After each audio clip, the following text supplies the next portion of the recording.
part 3 of our teaching on secrets of biblical Hebrew or insights into the Hebrew language. And in the first part, we went over with you the Hebrew alphabet and shared with you from the scriptures unique insights and understandings that we can learn from the various Hebrew letters. And then in part 2, we looked at a number of different examples of how you can glean deeper spiritual truths and understanding from the Hebrew language. And so we're going to continue giving to you examples of how you can glean spiritual truths and insights into Scripture from the Hebrew language. And we're going to begin by looking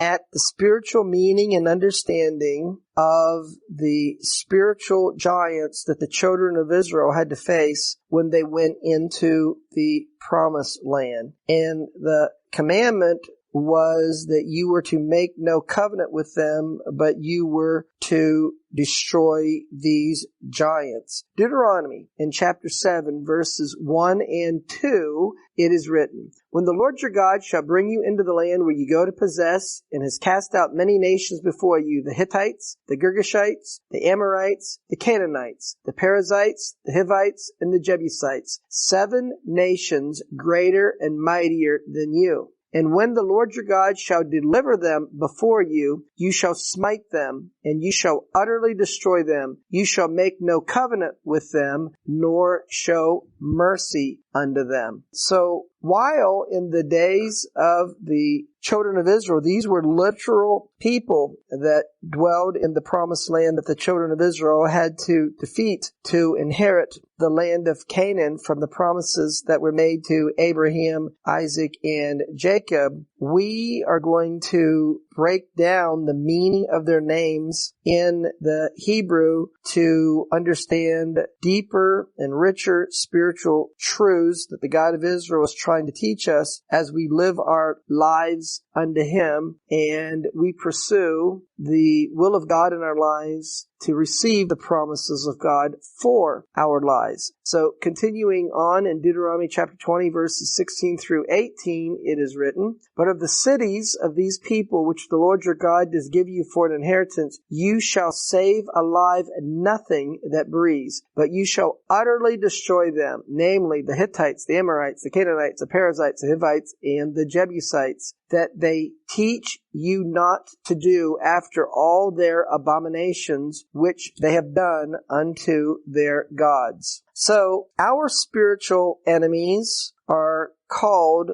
the beasts of the field. Deuteronomy chapter 7 verse 22, it is written, "And the Lord your God will put out these nations before you little by little. You may not consume them at once, lest the beasts of the field increase upon you." Now in Exodus in chapter 23 and verse 30, "By little and little I will drive them out from before you until you be increased and inherit the land." And from the book, The Inner Meaning of Hebrew Letters on page 119, it explains that the nations that are against us are those things which oppose us from doing the will of God. The other nations that are driven out of the land stand for that part of our value system and expectations that are not in agreement with godliness in doing the will of God in our lives. So let's see how this is so by taking the names of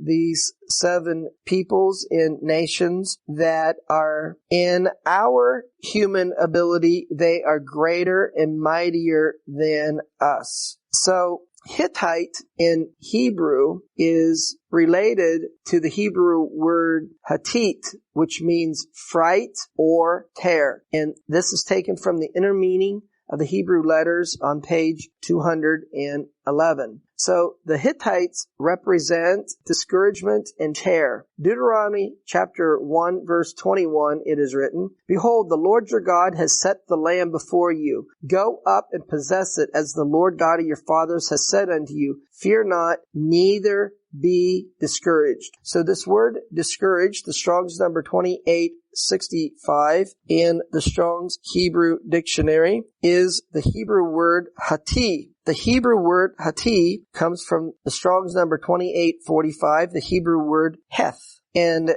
this comes from the Strong's number 2865, which is hatat. And hatat means to be shattered, to be dismayed, to be afraid. And so the Hittites, which comes from the Hebrew word hati, which comes from hate, which comes from hatat, the root meaning is discouragement, dismayed, or be afraid. And this is a giant that is in the natural greater and mightier than us. The Girgashites represent focusing on things which are earthly and visible. Deuteronomy chapter 7 verse 1, it is written, "When the Lord your God shall bring you into the land where you go to possess and cast out many nations before you, the Hittites and the Girgashites." Now, the Girgashites is the Strong's number 1622 in the Strong's Hebrew Dictionary, and it means dwelling on a clay soil. Clay soil represents the earth. Girgashites represent using our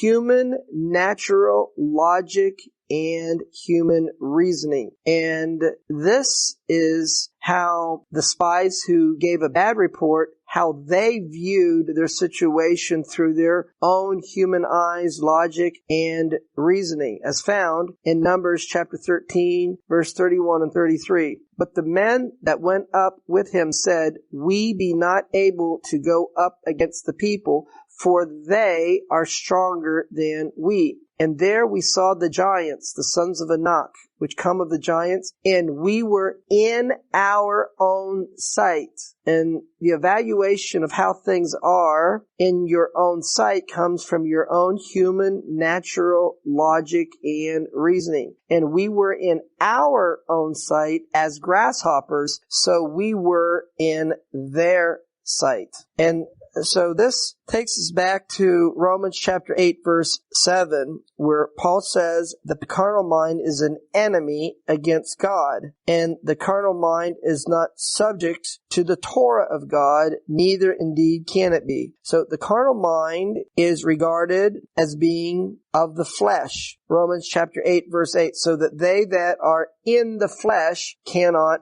please God." So rather than evaluating our situation based upon human logic and reasoning, which is associated with our flesh and our carnal mind, our five physical senses, and as was espoused by the spies that gave a bad report in Numbers chapter 13 verse 33, that we were in our own sight as grasshoppers. You see, there's a contrast here between evaluating something from your own human logic and reasoning as compared to the promises of God and the covenant that God has made with us. Because when Yeshua made covenant with Abraham, he promised that he would bring Abraham's seed into the promised land. And so, therefore, the success of the endeavor was based upon covenant.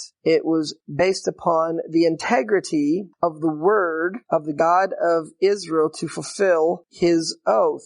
It was not based upon whether, humanly speaking, that in the natural, that the obstacles were greater than how you would reason them to be in your own ability. You see, the scripture says that we're to walk by faith in believing and trusting what God has said and what God has promised, and not by our natural eyesight or reasoning. 2 Corinthians chapter 4, verse 18. While we look not at the things which are seen, natural, but at the things which are not seen, the promises of God. For the things which are seen are temporal, but the things which are not seen are eternal. 2 Corinthians chapter 5, verse 7, it is written, for we walk by faith and not by sight. So we have the Hittites that represents discouragement or fear or terror, and the Girgashites, which represents focusing on the earthly and natural logic and human reasoning. And next we're going to look at the Amorites, which represent boasting, pride, and those who oppose or speak against us. From the inner meaning of the Hebrew letters on page 211, an Amorite in Hebrew is a Mori. This is related to the root Amar, which means to say. And the Hittite form of this root means to boast or to be proud. So Amorites represents boasting and pride. And in Numbers chapter 13, verse 29, it says that the Amorites dwell in the mountains. In Proverbs chapter 16, verse 18, it says, pride goes before destruction and a haughty spirit before a fall. So the Amorites, because we have the word Amar, which means to speak, the Amorites represent speaking against things of God. In 1 Samuel chapter 17, verse 4 and verse 10, it is written, and there went out a champion out of the camp of the Philistines named Goliath. And the Philistine, Goliath, said, I defy the armies of Israel this day. So he was speaking in opposition or defiance to God. Next, we are going to look at the Canaanites, and they represent being subdued, oppressed, or made humble. From the inner meaning of the Hebrew letters on page 211, Canaanites in Hebrew is a cognate to the root kana, which means to oppress ourselves, to be depressed, or mournful. And Canaan means a merchant. Hosea chapter 12, verse 7, it says of Ephraim, he is a merchant. The Strong's number 3667. And the Hebrew word is Canaan. It means a merchant or a trader. And in Isaiah chapter 23 verse 8, Canaan is translated as trafficker. Who has taken this counsel against Tyre, whose merchants are princes, whose traffickers are the glory of the earth. Kana means to humble yourself. In 2 Chronicles chapter 7 verse 14, if my people which are called by my name shall humble themselves and turn from their wicked ways. And so the word humble is the Strong's number 3665. It's the Hebrew word kana. It means to be humble, to be subdued, to be brought down, below, to be brought into subjection. 2 Chronicles chapter 12 verse 6, whereupon the princes of Israel and the king humbled themselves. So the word humbled is the Hebrew word kana. So kana means to be subdued, to be brought into subjection. And Judges chapter 4 verse 23, so God subdued on that day Jabin, the king of Canaan, before the children of Israel. 1 Samuel chapter 7 verse 13. So the Philistines were subdued. It means to be brought low. It also can mean to be defeated or overtaken. So spiritually, defeating Canaan means that you need to be brought low. You must humble yourself before the God of Israel to defeat the subjection and oppression of the enemy and refrain from making earthly treasures your life goal. Next, we're going to look at the PERIZZITES. They represent a lack of self-control. They represent unwalled villages. Deuteronomy chapter 3 verse 5, it is written, all these cities were fenced with high walls, gates, and bars, besides unwalled towns. Unwalled is the Strong's number 6521, and it's the Hebrew word perizzite, and it means somebody that is unwalled. It means an open region. So Perizzites represent a lack of self-control. Proverbs chapter 25 verse 28. He that has no rule over his own spirit is like a city that is broken down and without walls. Galatians chapter 5 verse 19. Now the works of the flesh are manifest, and it says lasciviousness, which means a lack of self-control. A Hivite means a small town or village. And so we're going to look at the spiritual meaning of this. So, Havi is the Strong's number 2340 in the Strong's Hebrew Dictionary, and it comes from the Strong's number 2333, and that is Hava, which is associated with a living place, a village, a town, a tent. So a Hivite can be understood as a villager, and somebody that lives in a village lives in a small town, and it's thinking small and constraining your thoughts and your expectations regarding what the God of Israel is able to do in your life. And so spiritually, Hivites also is associating with seeking a comfortable life. In Mark chapter 4 verse 19, Yeshua taught that the cares of this world choke the word and it becomes unfruitful. So spiritual Hivites, because they think small and they don't have the view, they lose vision for the things of God by seeking earthly comfort. And next we're going to look at the Jebusites, and they represent those who mistreat us, persecute us, and treat us with contempt. So the word Jebusite in Hebrew is related to the Hebrew word booze, meaning to tread underfoot, to trample, crush, despise, loathe, or detest. And this understanding comes from the inner meaning of the Hebrew letters on page 211. The Jebusites inhabited Jerusalem, and ultimately the goal of our spiritual journey out of Egypt is to go into the promised land, to defeat our enemies in the promised land, and to go to Jerusalem. But in order to conquer Jerusalem, you have to overcome the Jebusites. And so we're told in 1 Chronicles chapter 11 verse 4, and David and all Israel went to Jerusalem, which is Jebus, where the Jebusites, the Strong's number 2983, were inhabitants of the land. So the Strong's number 2983 in the Strong's Hebrew Dictionary is Yebusi, which comes from 2982, and Yebus means a threshing place, which comes from booze, a primitive root, which means to tread down, reject, to desecrate. So Jebusites spiritually represent those who put down, reject, revile, persecute you. Isaiah chapter 53 verse 3 regarding Yeshua. He is despised and rejected of men, a man of sorrows and acquainted with grief. We hid as it were our faces from him. He was despised and we esteemed him not. In Matthew chapter 5 verse 11 it is written, Blessed are you when men shall revile you and persecute you, and shall say all manner of evil against you falsely for my sake. And so we have gone through the 7 giants that were in the land of Canaan, that the children of Israel, when they went into the land of Canaan to inherit the promised land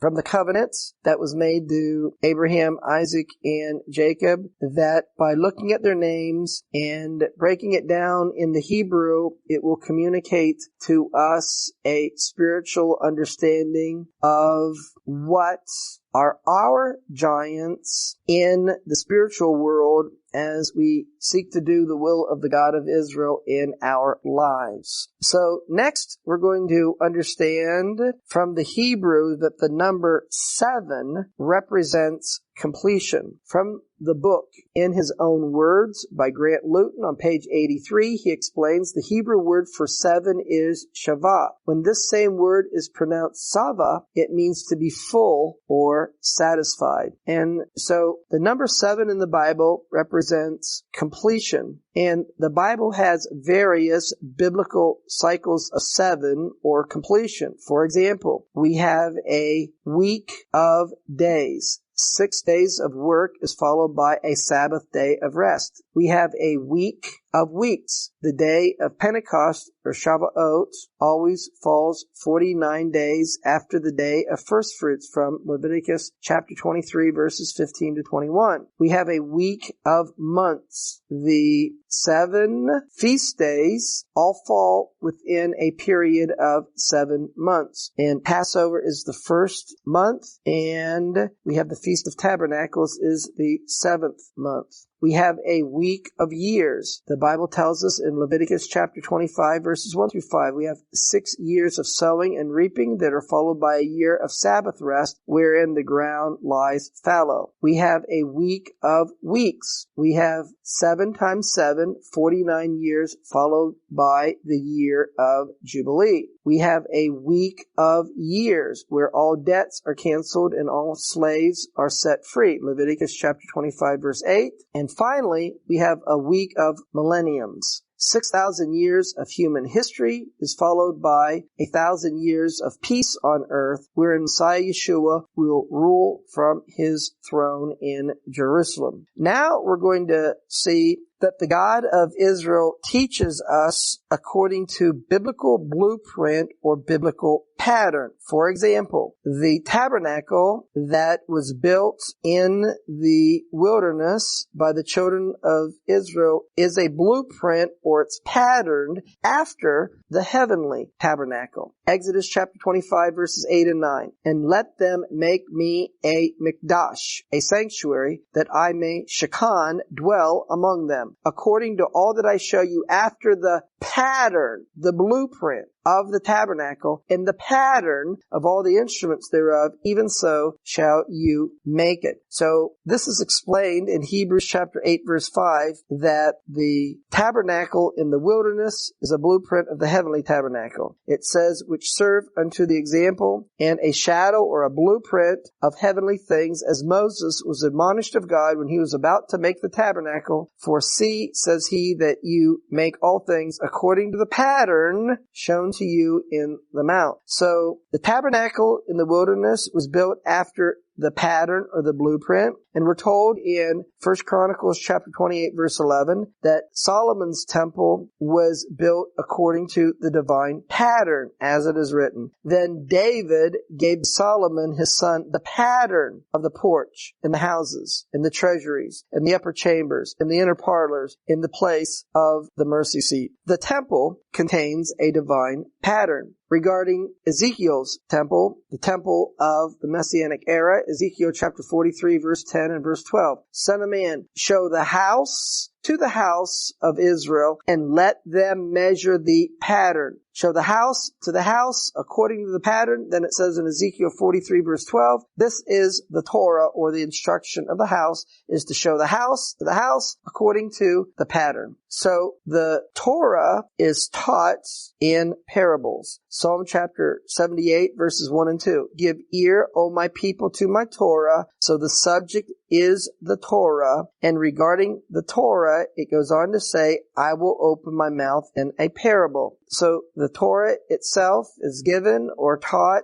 in parables. Next, we're going to see a example of the teaching of the Bible through what's called MIDRASH, and help us see this connection regarding this insight of the Hebrew language and the Hebrew scriptures. We begin by looking at Exodus chapter 21, verse 2 and verses 5 and 6, where it is written, if you buy a Hebrew servant 6 years, he shall serve, and on the 7th he will go out free for nothing. And if the servant shall plainly say, I love my master, my wife, and my children, I will not go out free. Then his master shall bring him to the door or under the doorpost, and his master shall bore his ear through with an awl, and he shall serve him forever. And so a Hebrew bondservant that loves his master, that of his own free will he serves his master. This is to be shown or represented by his master is going to bore the bondservant's ear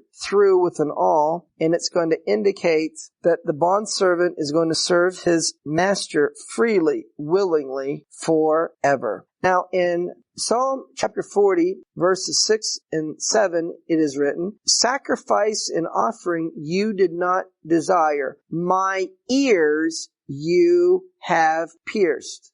So it's the ears of a bondservant who loves his master who has his ears pierced. "Burnt offering and sin offering you have not required. And then said I, Lo, I come, in the volume of the book it is written of me." And now for a deeper understanding of an example of biblical midrash and teaching the scripture. This is going to come from the book by Grant Luton in his own words on page 215. And so he explains the following. Man's desire to follow God forever by offering his ear to God to be pierced is a reference to Exodus chapter 21. In the book of Hebrews, we discover that the same psalm, Psalm 40, is also a picture of Messiah, where it says, when Messiah came into the world, he said, "Sacrifice and offering you did not desire, but a body you have prepared for me. With burnt offering and sin offerings you were not pleased. Then said I, Here I come. In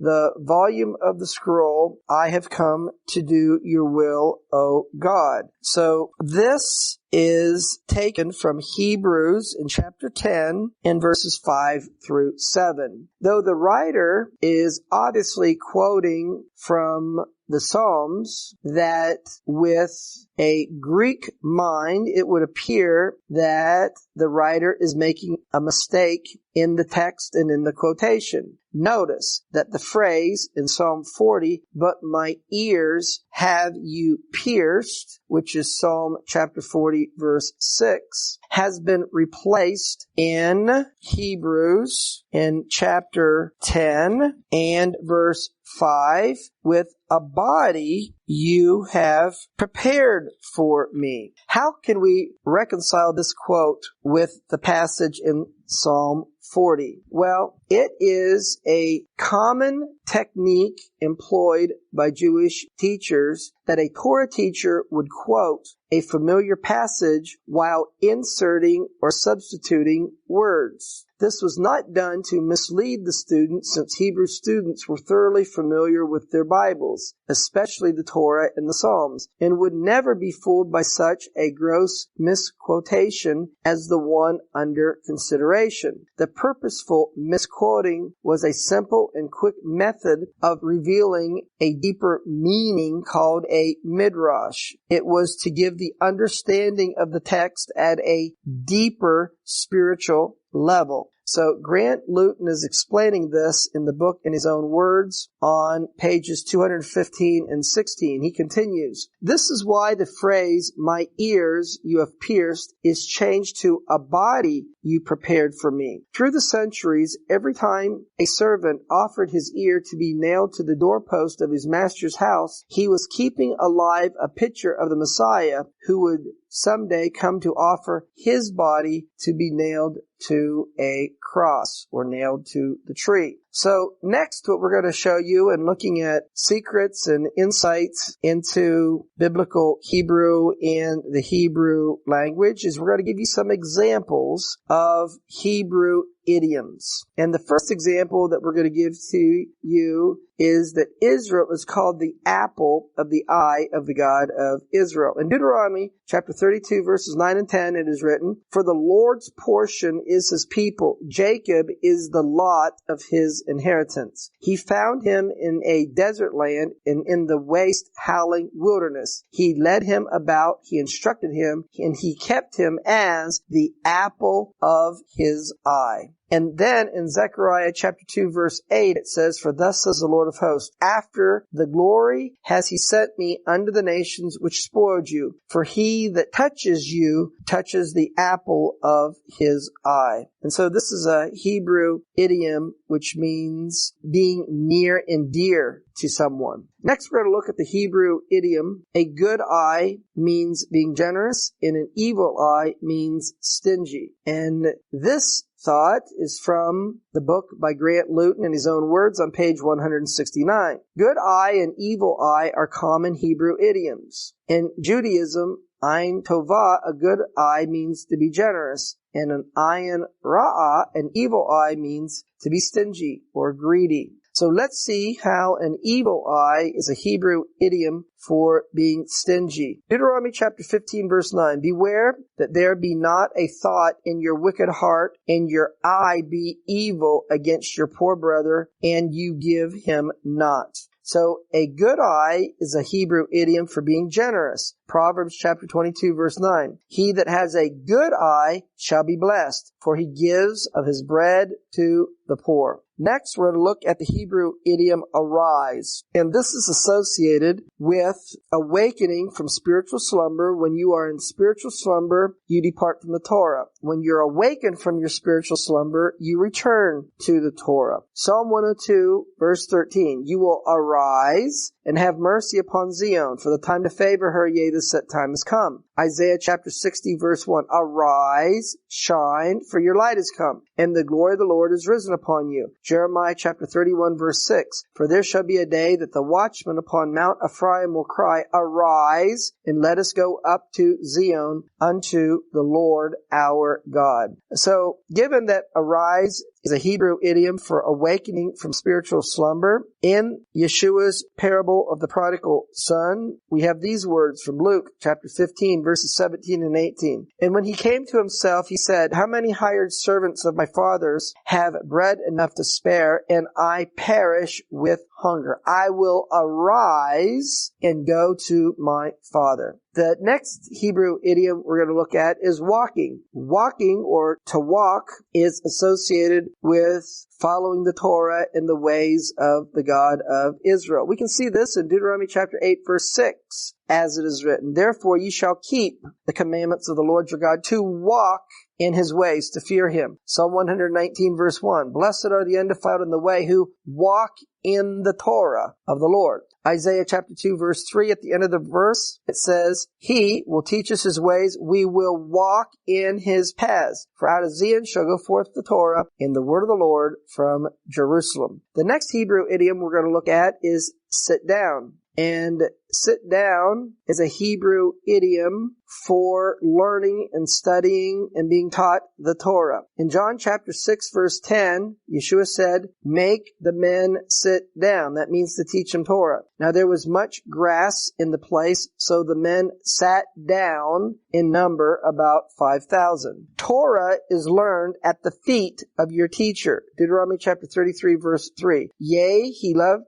the people. All his saints are in your hand, and they sat down at your feet. Everyone shall receive of your words." John chapter 6 verse 3, it is written, "And Yeshua went up unto the mountain, and there he sat with his disciples." In Acts chapter 21 verse 40, Paul spake unto them, saying, Acts chapter 22 verse 3, "I am verily a man which am a Jew, yet brought up in this city, that is Jerusalem, at the feet of Gamaliel." So Gamaliel was the grandson of Hillel, who was the leader of a major sect of the Pharisees in the first century. And so Paul was taught the Torah at the feet of Gamaliel. So Torah is learned at the feet of your teacher. The next idiom we're going to look at is the phrase "under your vine and under your fig tree." And this is an idiomatic expression that is associated with the rest and comfort of the Messianic era. In 1 Kings chapter 4 verse 25, it is written,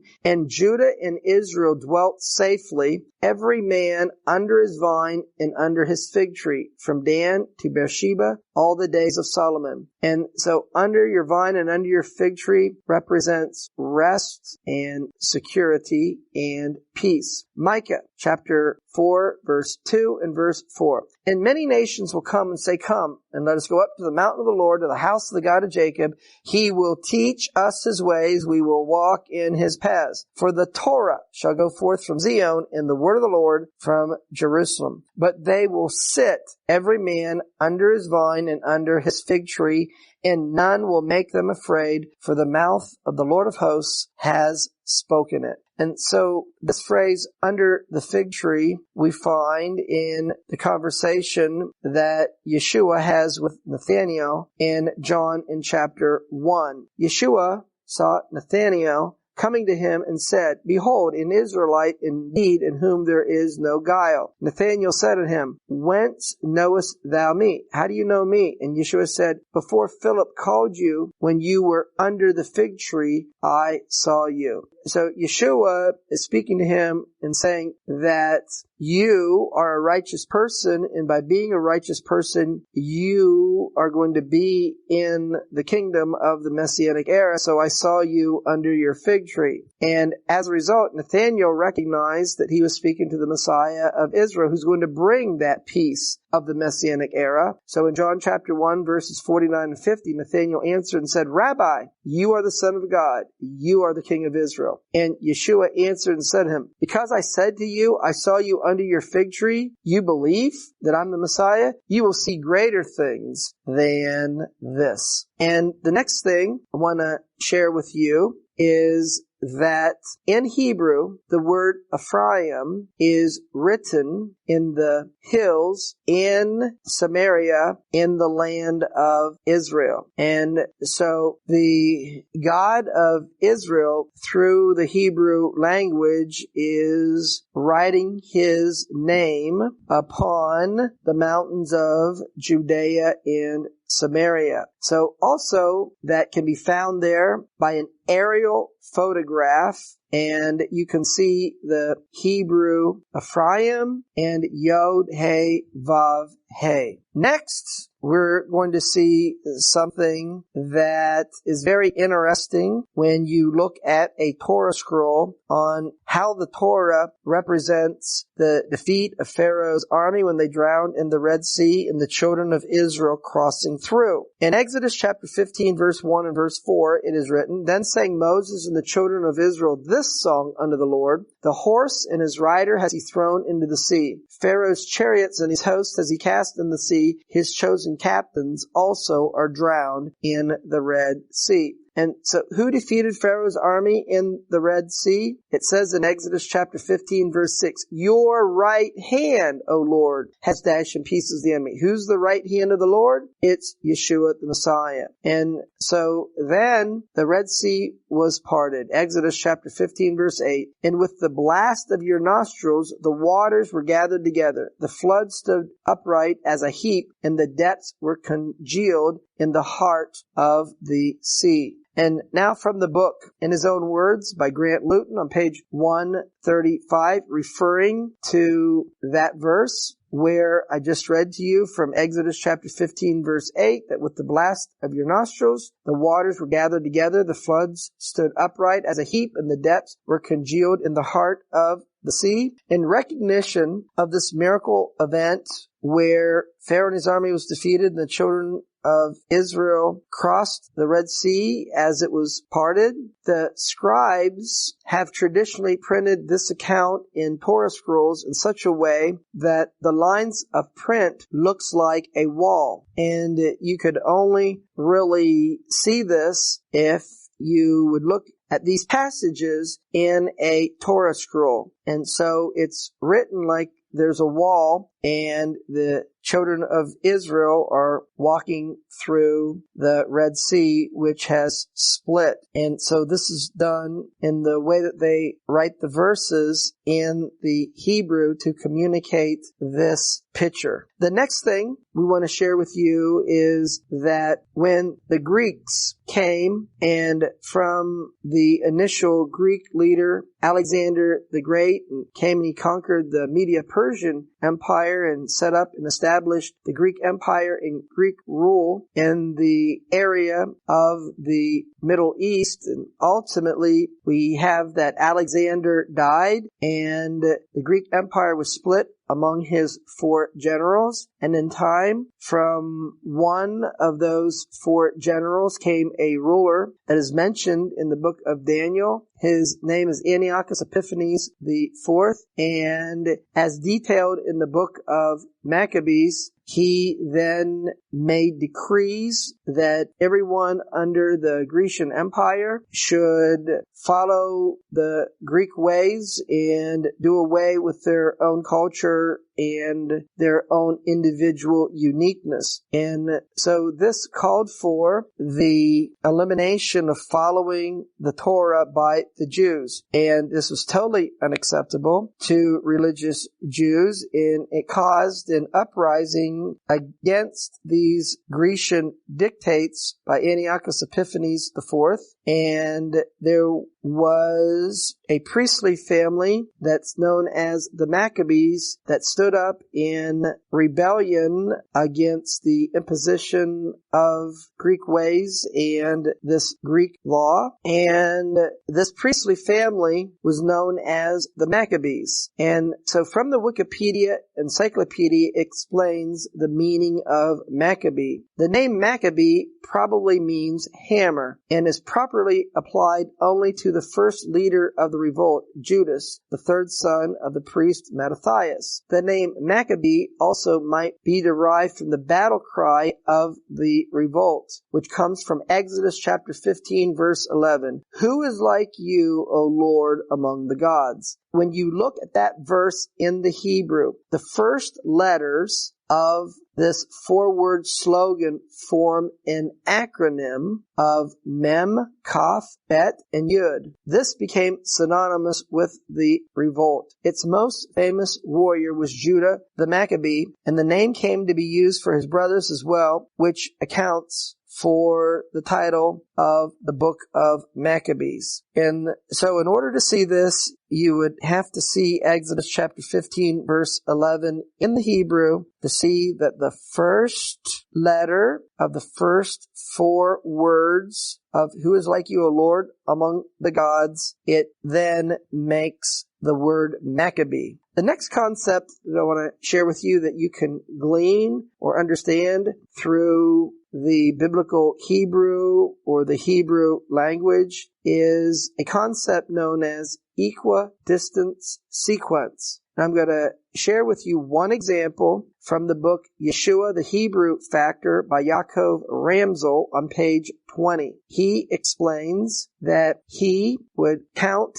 the amount of Hebrew letters that are equally distributed from one to the other, in which form a logical word, phrase, or sentence of a name, place, or thing. And the one example that I'm going to show you from his book on page 21 comes from Isaiah chapter 53 verse 10, which reads, Yet it pleased the Lord to bruise him. He has put him to grief. When you shall make his soul an offering for sin, he shall see his seed, he shall prolong his days, and the pleasure of the Lord shall prosper in his hand. The Hebrew word in the text for he shall prolong, ya'arik, is the place where we can best illustrate an example of equidistance sequencing. Starting with the second yod, counting every 20th letter from left to right spells Yeshua Shemi, which means Yeshua is my name. So you can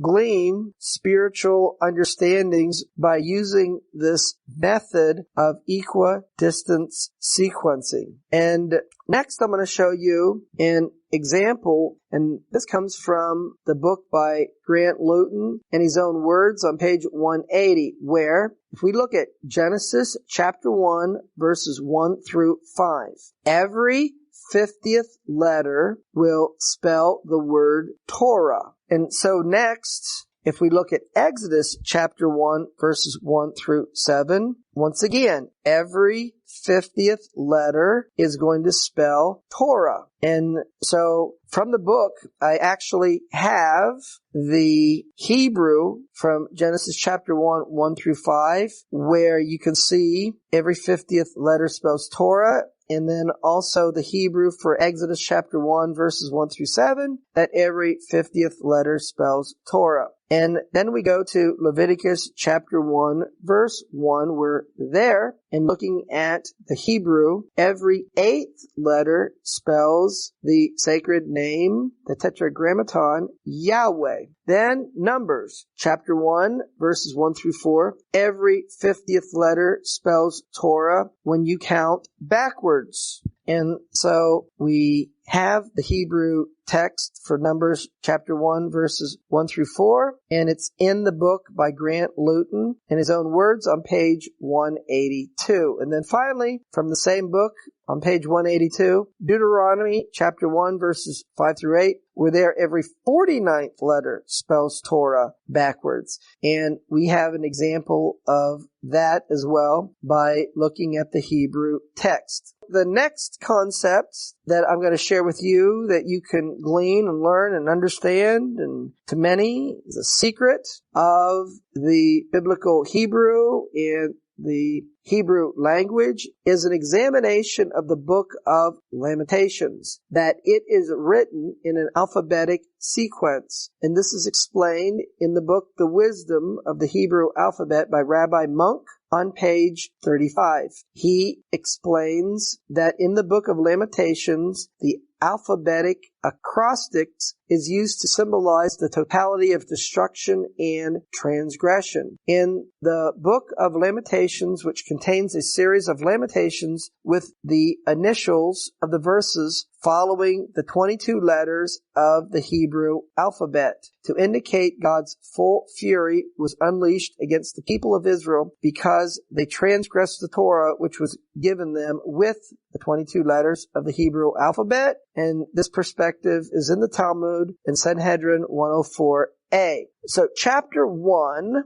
of the book of Lamentations is 22 verses. So each verse is written in an alphabetic sequence. It's going to go through the Hebrew alphabet, beginning with Aleph and then ending in Tav. Lamentations chapter 2 is 22 verses. It's going to do the same thing. It's going to go through the letters of the Hebrew alphabet from Aleph to Tav, but the Pei, letter 16, and the Ayin, letter 17 in the Hebrew alphabet, they are reversed in their order. Now, Lamentations chapter 3 is 66 verses. It also is written in an alphabetic sequence in units of 3 verses each. And once again, the 16th letter, the Pei, and the 17th letter, the Ayin, in this alphabetic sequence of units of 3 verses each, these 2 letters are reversed in the alphabetic sequence. The same thing occurs in Lamentations chapter 4. It's 22 verses. It goes through in an alphabetic sequence, but the 16th letter, the Pei, the 17th letter, the Ayin, are reversed in the alphabetic sequence. So you can see this by looking at the book of Lamentations in the Hebrew. Now, Lamentations chapter 5, it has 22 verses, but it is not written in an alphabetic sequence. Judaism, the rabbis teach, and this thought comes from the Wisdom of the Hebrew Alphabet by Rabbi Monk on page 21, that the Hebrew alphabet predated creation. The last thing then that we're going to show you in this teaching is how Psalm 119 is written in an alphabetic structure. And so if you look at Psalm 119, that it will have a total of 176 verses. And